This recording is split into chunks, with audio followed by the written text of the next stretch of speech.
Good day, everyone. Welcome to another episode of Practice Problem Series. Today, we're on part two of patterns and sequences problems. Now, let's move forward. Today's problems, we have this.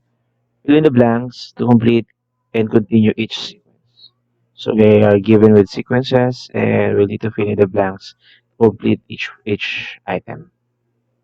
So, for number one, the sequence 8, 13, 18 blank, 28 blank. We need to find the number that fits the two blanks. So this kind of problems, we need first to see if there is a patterns or what patterns is present in the question. In this sequence, you can see that from 8 to get 13, we need to add 5. So 8 plus 5 is 13. Now let's see if the same pattern will give an answer of 18. What if we plus 5 to 13? Would the answer be 18? Yes. Therefore, we can see that the pattern in this one is by adding 5. So all we need to do is to add 5 to 18. So 18 plus 5, that would be 23. And let's see if we get 28 if we add 5. 28 plus 5 is, no, 23 plus 5 is 28. So that is correct. So we're consistent with our pattern. So 28 plus 5, and we get the next number to be 33. So we have now our answer. The answer is 23 and 32. So that's the answer for this item. The number 2, let's see the pattern. We have positive 1, then it becomes negative 1, positive 1, then negative 1 again, then positive 1. So it's just an alternating signs of 1. So if this is positive, then therefore the next one is negative 1.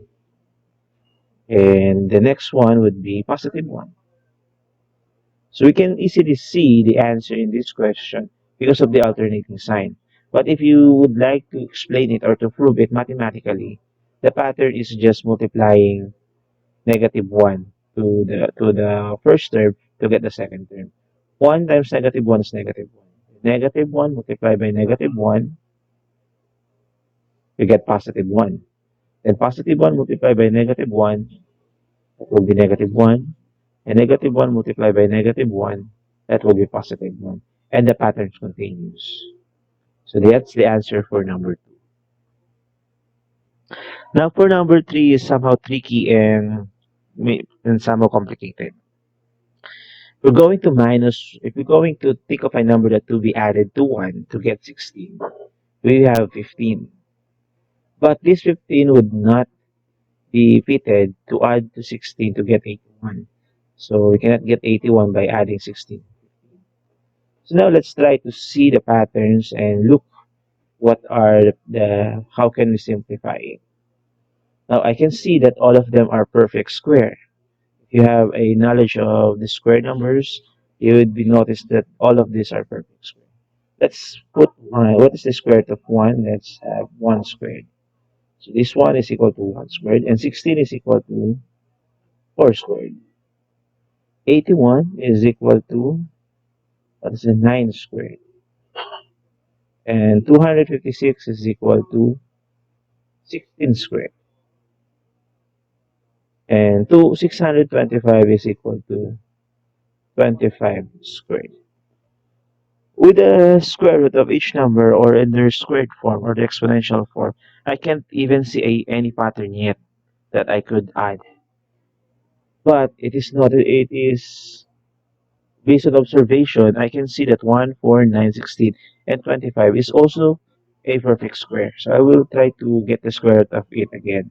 So 1 squared, squared, then become 2 squared, squared, and for 9 we have 3 squared, squared again, and for 16 we have 4 squared, then we need to square it again. And on 25 that is 5 squared, and we need to square it again. So as you can see, there is a pattern that occur.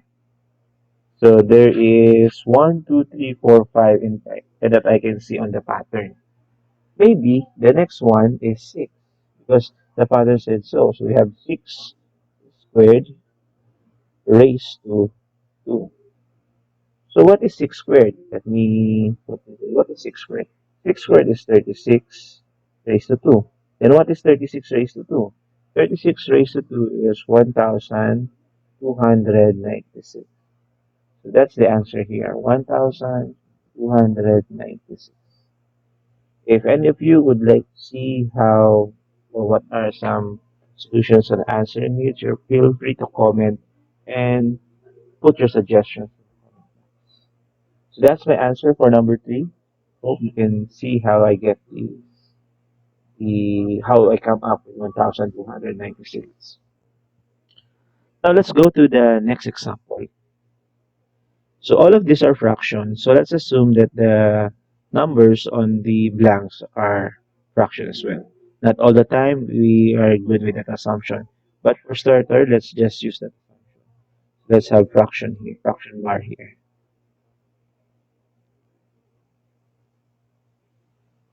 Okay. Now let's study the numerator. So this is 2, 3, 4, 5. So we're just adding 1. Maybe the next one is 6.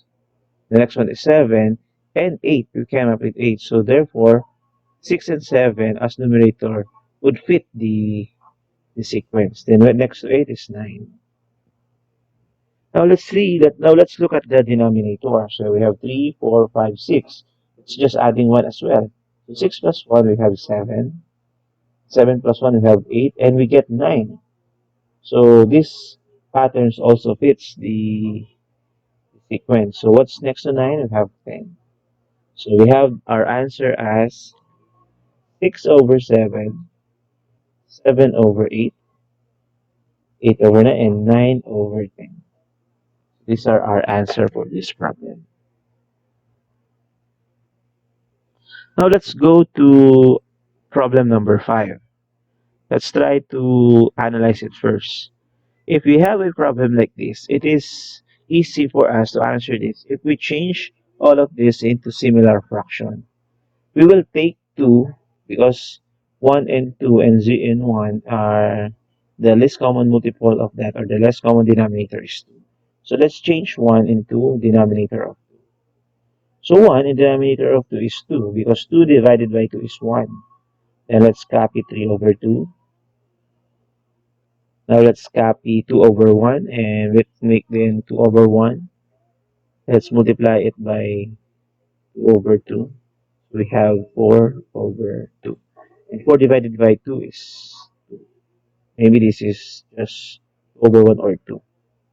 So let's have 4 over 2 and 5 over 2. So you can see the pattern emerge. We have the same denominator and the numerator increase in 1. So it's just adding 1/2 to each sequence. So we have 2 over 2 plus 1/2 is 3 over 2. 3 over 2 plus 1/2 is 4 over 2. And we have 5 over 2 plus 1/2. We have 6 over 2. The answer here is 6 over 2. Or if we simplify it, we have 3. The answer here is 3. So that's the answer for question. So that's all for this problem. I hope that it will help you on your classes in on your topics on patterns and sequences. I hope you to see you on my next tutorial video. So that's all for today. Goodbye. Bye.